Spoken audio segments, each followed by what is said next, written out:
Hello, welcome back to my channel. If you're new here, my name is Mary, and today's video is going to be my wrap up for the month of July. So in July, I did manage to read 16 books. Several of these I read for a vlog that is already posted here on this channel, and then some of them I read for a vlog that is upcoming on this channel. So I will be talking about them still in this video and giving you my ranking and my review, but I will also mention those vlogs that they are referenced in. So if you want to see more in-depth thoughts, you can click over there. But I typically try to go through these in the order in which I enjoyed things. It's going to be a little different this month just because there are so many things that I'm like, honestly unsure of my complete feelings and ratings on. There's only a couple that are really sticking out to me, but I am kind of torn on a lot of these books. So without further ado, I'm just going to jump into it. I am going to start by talking about two books that I DNF'd in July. So the first was Private Revolutions, 4 Women Face China's New Social Order by Yuan Yang. This actually was a nonfiction book that came out last year that I have had on my holds list with my library. I got in a copy when I had a bunch of other things going. I started listening to it, and then I had other things that I prioritized over it, so I actually lost my hold. This is not to say I will never go back and reread this book. I actually do probably think I will do that at some point, but for now it's a soft DNF. And then I also DNF'd Historically Inaccurate by Shea Bravo. This book was not well edited, and I could just tell tonally it was not going to be for me. I did not realize when I picked this book up that it was published by Wattpad. And I don't really know anything about Wattpad's publishing thing. I think they also publish the Afterbooks, but I could be wrong about that. But Wattpad is traditionally a fan fiction website. So I'm not sure if this was a fan fiction for somebody. I did not get very far into this one at all. It's about a girl whose mother was deported. She lives with her dad. She's going to community college, and at community college, she tries to join the secret society thing for the History Society. And her initiation is to break into this historic home and steal a fork. And so she does that. She gets caught by the grandson of the people who own the home. And I believe it was going to end up being a romance. I did not get very far in this one at all. I think I made it 3 chapters. So unfortunately, it just was not going to work for me. In the month of July, I actually reread Silver Nitrate by Silvia Moreno Garcia. This is a horror book that came out in 2023, I believe. Don't quote me on that. But this essentially follows a woman named Montserrat who is living in Mexico City. I believe it's the 90s, and she is a sound mixer for TV and movies. And her childhood best friend is Tristan, and Tristan is a former telenovela star. He went through something kind of tragic when he was a teenager, so now he primarily does voice work. He was in a car accident, was left really scarred, and also had kind of a fall from grace. He went from being a teen heartthrob to kind of being viewed as a villain in this story. And you learn more about that as the book goes along, but Tristan moves into a new apartment at the beginning of this book, and he runs into this guy, Abel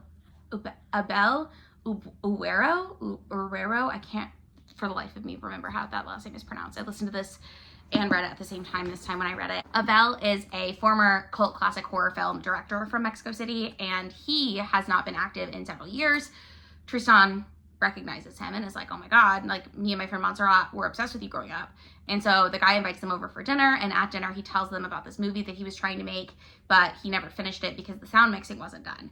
So Montserrat is like, I would love to see this movie. I will help you mix the sound mixing.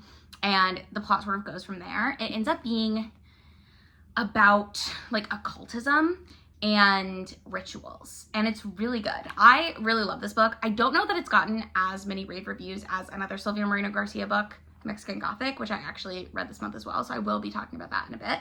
But I love this book. This remains, spoiler alert, my favorite Silvia Moreno Garcia book that I've read. I am looking forward to The Bewitching, which came out last month, July, and I believe, or it comes out in August. I think it's already out though. Anyways, I love this book. If you haven't picked it up yet, I highly recommend it. Also in the month of July, I reread Behind the Red Door by Megan Collins. It might be odd to you that I reread this book. I gave this book 2 stars when I first read it. I have since bumped it up to 3 stars because I enjoyed it much more on my second read, but I don't think that takes away from the fact of all of the things that I disliked about it the first time I read it. This is a mystery thriller about a woman named Fern, and Fern is a social worker. She is in her early 30s. She's married to this guy named Eric, and at the beginning of the book, her dad calls her and basically is like, hey, I'm moving to Florida. I need you to help me pack up my house. And Fern is like, okay, I would love to. I will be there. And she goes to help her dad unpack the house. And her parents are split up, but her mom still uses her dad's house as an art studio type thing, but her mom is not around because she primarily travels now. So Fern and her dad are going to be alone. And you learn throughout the book that Fern and her dad have this really tense relationship. He is a professor of psychology, and he does most of his studies on fear. So a lot of his work revolved around traumatizing Fern as a child and then interviewing her about how afraid she was. And that to me is just like, that was the thing that I read the first time and I was like, I don't understand why she would ever want to help him. I don't understand any of this. But the second time I sort of committed to the reality of the scene and was able to get very engrossed in the story. I also will say the main plot of this book is not that relationship. That's just like an underlying thing. The main plot is that there's this woman who has gone missing, and it turns out that she also was kidnapped from a town near where Fern grew up. And Fern doesn't remember who this woman is, even though like her disappearance was a very famous thing. When she was a kid, she was like kidnapped and then returned a few weeks or days later or something. And Fern doesn't remember this happening when she was a kid, but she would have been like 12 or 13, so it like should have been something that she remembered. So she's not sure why she doesn't remember it, but when she sees the woman's face again and hears about it, she's like, oh my God, I think I know her. I think I know something about this disappearance. So she's also trying to like retrace her steps in her childhood memories to figure out what she knows about this thing that happened in her town. And she's also exploring the town while she's there to help her dad pack up and move. So it's got a lot of moving parts. I think on reread, this book was closer to like a 4-star, 3.5, 4-star, but I did round it up to, or I did round down to 3 stars because my first read, I did not have fond things to say about it. I don't know what possessed me to pick this book up again, but I'm glad I did. I had a good time with it. The next book that I'm going to talk about is one that I'm really not sure when I'm going to read it. I haven't rated it so far. It's technically a reread because I did read this originally in high school. However, it's not really a read. I don't know. It's Inferno by Dante Alighieri. So here's the thing. I have 2 editions of this. One of them is a bind up. Where is it? It's up there. I'm not going to grab it for you, but I do have 2 editions of this. What I really wanted to do was read this physically, and I liked the idea of having the audiobook to like help me along. So I downloaded an audiobook for it, but the audiobook was a different translation. So that made this like really difficult for me. It just, my experience reading it did not go the way that I wanted it to go, basically. This is about Dante Alighieri, who is a poet from, or I guess an author, I'm not really sure, he's from like 14th century Italy. I think this book was written in like the early 1300s, if I'm not mistaken. And this follows him on a like fanciful journey through hell. And his guide is Virgil, who is a poet. And so he's going through the 9 circles, the 7 circles of hell. Again, I just read this, so I should have a lot of it more top of mind. This also is very full of references to like Greek mythology, historical figures, and then I can't help but think like hot goss at the time, which I don't know if you know this, 700 years ago, I don't really know that much about anything that was going on back then. So I think a lot of this went over my head, unfortunately. I would like to look into, like, I might get one of those summaries on it. I think my library has a couple of those, and like listen to that to try to help me digest what I read in this. I just don't think I'm smart enough to really understand what's going on in this, because my hope was that once I read this, I could go ahead and read Purgatorio and Paradiso, which I believe I started to read Purgatorio in high school as well, but then never finished it because we did Inferno in class. And I think I wanted to read the rest of them because I enjoyed this a lot on my first read, but I struggled through it on my second read. I don't know that my enjoyment was super high. I'm not going to read it right now. I'd love to know if you have like resources for how to read this better, because I just really think I just really struggled with it. So it's not a bad book at all. That's not what I'm saying. I just think that at this stage of my life, it's a hard book for me to try to read. And now I'm going to go through the other books that I have actually given ratings this month. The lowest rating that I actually gave this month was a 3-star. So I'm going to go through my 3 stars first, then I'll move up to 3.5 stars, 4, 4.5, and then 5 stars. I read The Sea Witch by Katie Robert, which I think I saw in a recommendation video from Book Refuge. I don't remember. It was one of the like trope ones. I don't remember what exactly it was, but I was interested in it because it's an FMF, is that what it's called? Where it's like a throuple relationship, and I found something, I found a couple of MFMs that I've liked, or MMF, what am I thinking of? I don't know, but I was intrigued because it's 2 women and a man in a throuple. But this is a series that is a retelling of different Disney stories, I think. So Neon Gods is the first book in her other series, which is like mythology based. This one is like Disney retellings, I think. I think it's like the Disney villains. So Ursula is, I don't remember what their like names in the book is. I don't remember what the names of the characters in the book are. Yes. God, that was a really hard sentence for me to say for some reason. Ursula is this woman who works in the underworld, and she basically has this like domain that she's in charge of, right? And then she has this guy. So Prince Eric in this book is a sex slave, kind of. He's like, he owes a debt to one of the clubs, and so he's like rented out. And then Ursula has a bone to pick with Triton, who has a daughter named Aurora, and that's Ariel. And Aurora, so I do remember her name, I guess, but anyways, I think it's Ursa, it doesn't matter. Aurora falls in love with Eric. Like Ursula gets Eric to fall in love with Aurora and bring her into the underworld, and she decides to like sell her virginity, and then it ends up being this thing about her and Ursula and Eric. And this was a lot more, like, okay, I knew that these were going to be very smutty. I did not realize this is basically like erotica, and I don't know that I like reading just erotica. Does that make sense? Like, I did not feel any emotional connection to any of these characters. At certain points, they start talking about, like, falling in love with each other, but I was like, you've known each other, like, 2 days, and every interaction has been either sex or horrible. So, like, why? But I just didn't get it. I don't think I'll be reading other Katie Robert if this is what they're like. I have heard good things, I feel like, about Neon Gods, so maybe I would look it up or look into that one, but this one really did not work for me. I know I gave it 3 stars. Like, it was fine. It just, like, it didn't do what I want a romance to do, and so it wasn't that I, like, didn't like it, but I guess I didn't really like it. The next book I gave 3 stars. Let me grab it. Okay, well, I seem to have misplaced my copy, but it's One Day in December, so I'll put a picture here. I do own this book. I read this for my 24-hour readathon that I did as part of Her Kid Round 2, so I will link that video if you missed it. This is another romance. It's like a rom-com, sort of, but it spans a 10-year period, and it's about this woman who is riding home on a bus one day, and she looks out the window, and she makes, like, eye contact with this guy, and it's kind of love at first sight, where she's like, oh my god, I think this is the guy for me. Like, it's kind of like a kismet moment. And he acts like he's gonna get on the bus, but then the bus leaves without him. So she spends, like, a year basically looking for this guy, and she ends up meeting him, but when she meets him, he's the boyfriend of her best friend and roommate. And so that's kind of awkward. And then it follows them for like 10 years.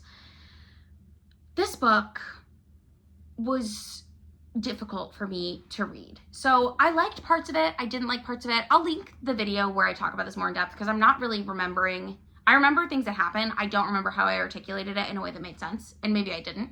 But the worst part about this book for me, or the biggest downfall, like, I could have been more rooting for the couple. I didn't like that you got the perspective of the guy, whose name I think was Jack, but don't quote me on that. You got his perspective, and a lot of times that makes me like a love story more. I didn't like it as much because I didn't like him. Like, there were certain things that happened that he would justify in his perspective that I did not find justifiable, and I didn't like. It's also, this is one of those situations that, like, for me, this could never work out. Personally. Like, and maybe it's because I haven't been in this situation, but, like, I don't see how that works out. Again, you have to sort of buy into the reality of the scene. I was able to do that with this book. I had a good time reading it. 3 stars. It was fine. Now I'm going to talk about some 3.5 stars that I read. So recently I finished Airborne by Carl Zimmer, which is a nonfiction book about airborne diseases, basically, and, like, this book was interesting because it talks, so it's like leading up to COVID, basically, COVID being an airborne disease and making it much more spreadable. So it starts with COVID and then it ends with COVID. But throughout the book, it goes back in time to, like, our first inklings that diseases could be spread this way, and, like, the history of it, like, versus miasmas and, like, all different types of things in, is it epidemiology? I think so. Some of them I knew, some of them I didn't know. It was very interesting, and a lot of it was science-based, but what I liked about this book was that it included, like, almost biographical information of the different scientists, so I felt like that gave you a lot of really good context for what was going on. That being said, this is not going to be a new favorite nonfiction book for me. This isn't, like, a topic that I'm super passionate about or super interested in, but I am glad that I read it. I think if it is something that interests you, this is a good book. Although, several of the reviews mentioned the biographical details of people, and that was a con for them. So what was a pro for me was a con for them. Your mileage may vary. I just thought I'd point that out. This book also did, in my opinion, drag at certain points. Like, there were certain things that I felt like were reiterated or languished on too long, but different strokes. It was probably a concept that was really important that I just, like, felt like I could get the gist without all of the detail, if that makes sense. The next book I gave 3.5 stars was another book that I read in that 24-hour readathon. This one I ended up rounding down on Goodreads. I believe I rounded Airborne up to 4, but I rounded this one down. So this is The Bachelorette Party by Camilla Stan. I don't think I said that. This is a mystery thriller, and it's set in Sweden, I think. Essentially, there is, in the story, there's just 2 timelines. The past timeline is this group of women who every year for like the past 10 years has been going to this island just with each other for like a little party. And they don't tell anyone where they're going. No one knows where they are. And they just like hang out for a few days, a night. They camp, I guess. I don't really know. The last time they do this, they get murdered. The present day timeline, there's a true crime podcaster who has just been canceled on the internet because she did something, which you find out as the book goes on. It's not really a spoiler, but it does get told to you later in like bits and pieces. So fine. She gets invited on this bachelorette party for one of her friends that's going to be on the same or on an island that the true crime community speculates is this island. Oh, the other thing is the women who were murdered, their bodies were disposed of in a way that made it seem like they had died in a boat crash. So the reader knows that they were murdered. This true crime podcaster suspects that they were murdered, but the rest of the world just thinks they died in a drunken boat crash. And nobody really knows what island they were on. So it's in the same area, though, that they were found. So they think, the true crime podcaster thinks that this bachelorette party is on this island. And now there's a health resort there. And the health resort is being run by one of the like victims' sisters. And then it's her, the bachelorette party is before it opens. And it's the victim's sister and they have a chef. And those are the only employees.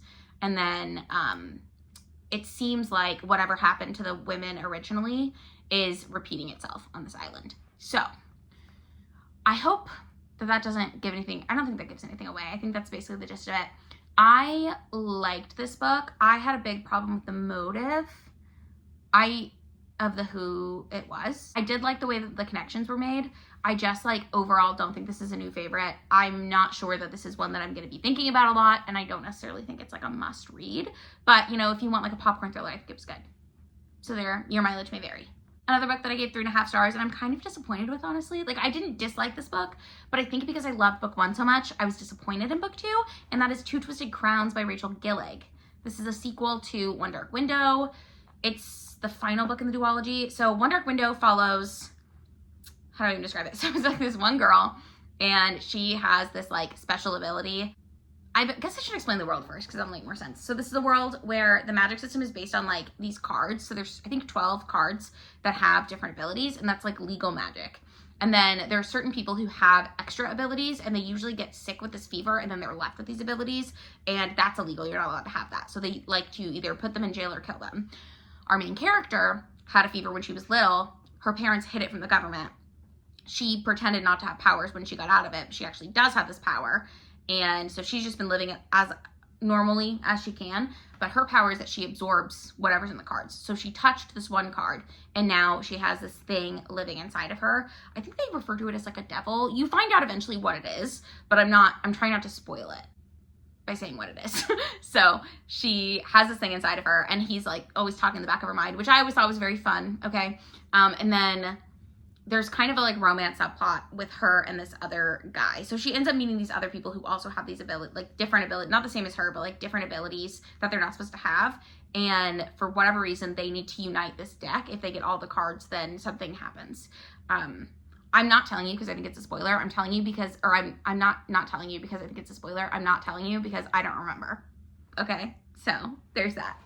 I kind of scrubbed this book from my brain after reading the sequel because I just was disappointed by it. Your mileage may vary. Like, you might like it though. So, first book follows the main character, and then there's this guy Raven, and he's kind of like dark and brooding, and like they're not like enemies to lovers, but it is very much like he thinks she's annoying and she doesn't like him, and then they're like, I don't know, they get closer. So I really liked their relationship aspect. I also, the twist at the end of the first book, I needed to know what was going to happen. But the problem for me is the second book didn't really follow the same plot lines. So it introduced new characters that were the focus characters, which is fine. And it also, like, the thing that happens at the end of the first book means that, like, our cast of characters is kind of split up. And so that was kind of annoying for me as well. But that's all I'm really going to say about this one. I didn't dislike it again. I did enjoy it, but it just wasn't as good as the first book for me. Now I'm going to talk through some 4 stars. First up, I have Disney High by Ashley Spencer. This is a nonfiction book about Disney Channel, basically. It's like the rise and fall of Disney Channel. I thought this was fun. I especially thought this was an interesting book to come out given the recent documentaries on Nickelodeon and the dark side of children's TV. This book doesn't really focus that much on dark things that happen. Like, it does talk a little bit about certain child stars ending up with like substance abuse problems. It specifically talks about Shia LaBeouf because he was on Even Stevens, and it talks about different child stars like getting kind of a rough deal from Disney financially. But it does seem, at least from what I know, that Disney didn't have as much controversy regarding like the molestation claims and stuff that Nickelodeon has. My favorite thing about this book was that it talks about High School Musical, which was the Disney Channel that I watched. It also talks a lot about Hannah Montana, which I felt too old for Hannah Montana when it came out, but my husband did watch it and we are the same age, so I don't know about that. But I remember watching like That's a Raven, Lizzie McGuire. That's what I watched on Disney Channel. Phineas and Ferb. Was that even Disney Channel? I think it was. Anyways, Sweet Life of Zack and Cody. I liked that show. But what was I talking about? Oh, High School Musical. They originally really wanted Jesse McCartney to be Troy Bolton, and he turned it down. And I just think that's so interesting. Like, they did that, and then they wanted him to go for like the tour for High School Musical, and he turned that down too, because Zac Efron didn't do it because he didn't sing his own songs in the first movie, which you may or may not have already known that. I already knew that, but I know other people don't know that. Oh, I just thought that was so funny that they wanted Jesse McCartney to do it, and that they didn't want Zac Efron because he had a gap in his teeth, and then he fixed his gap tooth, and then they let him be the hottie. I don't know. Anyways, I just thought that was cute. So I read that book. I liked that book. It was fine. Another nonfiction, this book I read for the 24-hour readathon that I did. Once again, this is Atomic Habits by James Clear. I gave it 4 stars. I enjoyed it. I don't know that it's gonna like change my life or taught me anything I didn't already know, but it's basically about how to build habits. And it's kind of like, it's Atomic Habits because it's supposed to be like small things that you can do that will drastically change your life over time. So if you're interested in like self-help books, I think this is a good one. This is also like one of the top 10 self-help books that I feel like people recommend. So you probably already read it if you're interested in it, but if you want to hear more about it, I talk about it more in that blog. Okay, now we're getting to some of the older Taylor Jenkins Reid that I read in July. So I read After I Do by Taylor Jenkins Reid. I gave this 4 stars. I just did the mid-year freakout tag, and I was like, I don't think I've cried in any books yet. I sobbed through most of this book. I cried like a lot in this book. It's about a couple who has been married for a year, and they're having a lot of marital problems. So their solution is to break up for a year, not speak, see other people, and then a year from their breakup come back and decide if they want to be together still. And so here's the thing. I don't like that as a concept. I don't like that as a deal. I think that's a shitty idea. I think you should just break up, personally, especially if you're gonna like see other people. Like, what is going on? But I did really enjoy this book. It mostly follows the woman in this relationship. I don't think it really follows the guy at all, does it?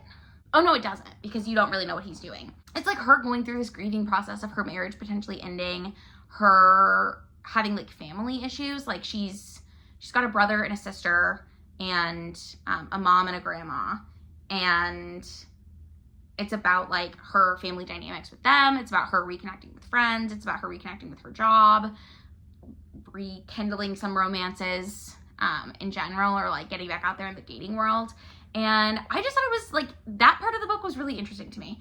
The worst part about this book was the romance part for me between like the main couple, but that's also kind of a really small part of the book. But that's like part of what drove me nuts about it is the ending. So I'm not gonna spoil it for you, but like I was kind of befuddled by the way this wrapped up. Another book I gave 4 stars was Mexican Gothic by Silvia Moreno Garcia. This is like a lot of people's favorite Silvia Moreno Garcia, and I can definitely see why. So this is a Gothic tale about a woman who gets a letter, I believe, from her cousin who has been married and lives off in the countryside with this guy. And the letter basically says that like, I think this guy's trying to kill me or something along those lines. So the woman's like, well, I'm gonna go see what my cousin is up to. So she travels out to the countryside where the cousin is, and it's this guy and his family. This is like a historical book too. I don't remember when it's set, but I think it's like the 19th century. And something is off about this family. Something is off about this house. The sister or the cousin is very sick. She's like bedridden, and the main character is trying to figure out what it is. The family keeps telling her, no, it's fine, it's this. And they have like this doctor who's attending to her, and she just knows that something's not right. So she's like trying to dig to figure out what it is. And she uncovers all kinds of family secrets from this family. And it's very gory at parts. It's pretty gruesome. It's like a very entertaining read. I just didn't feel quite as connected to it as I did to Silver Nitrate, and as I have to other books in the past. I don't love this, whatever historical period this book was set in, I don't love that. Like, I know it's done because it's supposed to be like the women are so restricted in what they can do, and that's like used as a plot device. Isabel Cañas uses that time period as well and plays a lot with, it's like the social hierarchy at that time, as well as the like gender dynamics at that time. I don't like that. So that's something that I've like kind of pinpointed about myself. Like that's like an immediate like tick in the I'm not gonna like this as much column for me. So that's how I felt about Mexican Gothic, though. I'm very glad that I finally read it. It definitely is visceral. So you've been warned, but I enjoyed that one a lot. Now I have 2 4.5-star reads to talk about. Okay, so I do have One True Loves by Taylor Jenkins Reid, okay, which is, I think it's controversial that I like this one so much because I think this is one that a lot of people don't like as much. But I really enjoyed it. It did make me cry as well, so I'm very pleased with that. This book is about a woman who is married to her high school sweetheart. They get married in their 20s, and he goes on a work trip and disappears. So I don't remember what he does for work, but he does something where he's traveling to Alaska, and his helicopter crashes somewhere over the ocean. And so he's disappeared, presumed dead. And several years go by. The main character, they've been living in LA, but she ends up moving back to Massachusetts where they're from. And she's just trying to like restart her life and like pick it up from the beginning. And she ends up meeting this guy who she actually knew in high school and had a crush on way back when. And they sort of start a relationship and they get engaged. And then her husband turns up again. And so to avoid you thinking that this is a spoiler, you know that that's like the premise of the book. You know that's going to happen the whole time. So the book starts basically with her husband going missing, and then, no, I think it actually starts with her at dinner with her parents and her fiance, and she gets a call from her husband who has been found. And so it's like a crazy story, and it's a very much a like thought experiment on like what would you do in this situation. But it's about how like you can love someone for a time and like for a season, and just because someone doesn't end up being your forever doesn't mean that they're like not still your person. Like you can have a temporary person. Does that make sense? I don't know. I hope it does. But I really liked this book. I felt very like emotionally invested in the characters. I was pretty confident from like the very beginning on what was going to end up happening, and I was right. But you know, I loved it. I thought it was so good and like so bittersweet too. Just like a really gut punchy book. But I really liked it. I think if you haven't read it yet, you should give it a shot. There is a movie adaptation. I've also heard bad things about that, but I will probably be watching it. I think it's a Netflix original. The other book that I gave 4.5 stars this month was Infinite Country by Patricia Engel. This book is it's not really a multi-generational. I guess it's multi-generational because it follows like the parents' generation and then the kids. But this book starts in Colombia in the 90s, I think, the late 90s, and we're following this young couple who they've just had a baby and they're trying to figure out what they're going to do because they're living with the woman's mother, Perla, who owns and operates like a laundromat, basically, a laundria situation.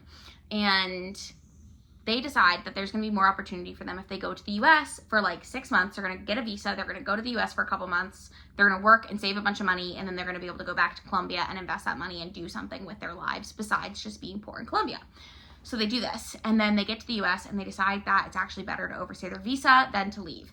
And they decide that because the woman ends up getting pregnant again, so she's gonna have another baby. And she's like, if we have him here, he can be a US citizen. And that's what happens. And then it follows them for a few more years, and eventually, you know this the whole time because of the opening part of the book, but they eventually have a third child. The dad gets deported back to Colombia, and the mom sends the youngest child back to live with him so that she can get a job and doesn't have to worry about having a literal infant. So, where this book picks up it like goes through both timelines, like leading up to that decision in the past timeline. But the present timeline is this girl, Talia, is at this juvenile detention center, and she's staging a coup to get out of this detention center because her mom is sending for her, and she's going to go live in the US with her mom. And it's about her trying to get back to where her dad lives and then eventually get to the US to live with her mom. Because she's a US citizen because she was born there, but her dad can potentially never go back because he was deported. So it's that family story and that saga. And you eventually get the points of view of the older children as well. And I loved this book. Maybe I should give it 5 stars. Maybe I will up it to 5 stars. This book was so good. It was very emotional. It was very like moving. I love a multi-generational family story. I was so happy with the way that this like wrapped up. And this isn't a long book either, but I felt like it was long enough to get the job done. It says it's 191 pages. Okay, if you haven't read this book yet, I would highly recommend it. I really love this book, and it's something that's gonna like stick in my brain for a long time. And I also think it's very topical for the world that we live in right now. Moving on to my other 5-star reads, because I have decided I'm gonna up that to 5 stars. The other 2 5-star reads that I have to talk about, one is The Paper Palace by Miranda Cowley Heller. Excuse me. This is how do I even describe this? This is like, it's a literary fiction book about a woman trying to make a choice. And it's, in order to make that choice, you have to go through her whole life story, basically, so that she can justify what choice she is making and like explain it to you. It's divided in 4 parts. I also read this in my 24-hour readathon vlog, so I will link that for you if you want to see more complete full thoughts. But follows this woman, Elle. And Elle is from this wealthy family, and they have the summer home that she goes to every year. And at the beginning of the book, she has just cheated on her husband with her like childhood sweetheart. Why do I want to call him Alice? It's Jonas. Alice is from It Ends With Us. Anyways, Jonas. And she's like sort of struggling on what, it's like kind of, she's trying to figure out what she's going to do. Basically, she has 3 children with her husband. I think her oldest is a teenager and her younger 2 are like 8 and 12 or something. Her oldest is like 17 maybe, but her childhood friend is like also on this like vacation with them, and so is her mom. So there's all these people around, and half of the timeline is the day after this illicit activity has happened. The rest of the timeline is her whole life leading up to this night. And I love a story that spans a long time, and I really enjoyed the like depth of character that we got with this. And there was a lot of nuance too, and like the decisions that she was making and the things. This book is a lot about like grief, life, and like choices, if that makes sense. Like so many crossroads where you have to like make a choice. I talk about this more in that vlog, but the whole book is basically about her trying to decide what she's going to do about this thing that she has done. And I loved reading her come to her decision. And I loved getting to go along for the ride. This book was so good. I can't stop thinking about it, and I probably won't ever stop thinking about it. Such Sharp Teeth by Rachel Harrison. I did not expect to love this book as much as I did. This is a werewolf book. So at the beginning of the book, our main character, her name is Rory. She gets bit by a werewolf, and she starts turning into a werewolf. And she's trying to figure out why that's happening, what's going on. She's back in her hometown because her twin sister, Scarlett, is pregnant. And Scarlett's boyfriend, I think, has ditched. So Rory is there taking care of Scarlett. They have a really strained relationship with their mom, and their mom comes to town for a while. And then Rory's having to like deal with this thing that has happened to her in her childhood that she blames her mom for, rightfully, in my opinion, but Scarlett disagrees. Anyways, she also has, I think his name's Ian, this guy who was like her high school friend that like nothing ever happened between them, but like he's also back in their hometown. So she's like kind of rekindling with him, and she's turning into a werewolf, and she's trying to figure out how she's going to deal with that. She's also trying to figure out who bit her, because that means there's another werewolf. And it's like kooky. It's a little wacky. It's a little gross. And it was very fun. I loved it. I had a great time reading that one. I definitely want to read more of Rachel Harrison's books. I know she has like a witch one called Cackle. And I think Black Sheep is that one. There's one that's like pink with a black sheep on it. Is it called Black Sheep? It might not be. But that's it. Those are the 16 books that are in the month of July. Sorry this video was so long. Thank you so much for sticking through it. If you'd like to, give it a thumbs up. If you read any of the books that I talked about them, go ahead and let me know in the comments down below how you felt about them. Subscribe to my channel if you want to see more from me, because I do try to post 2 videos a week. And I will see you in another one very soon. Bye!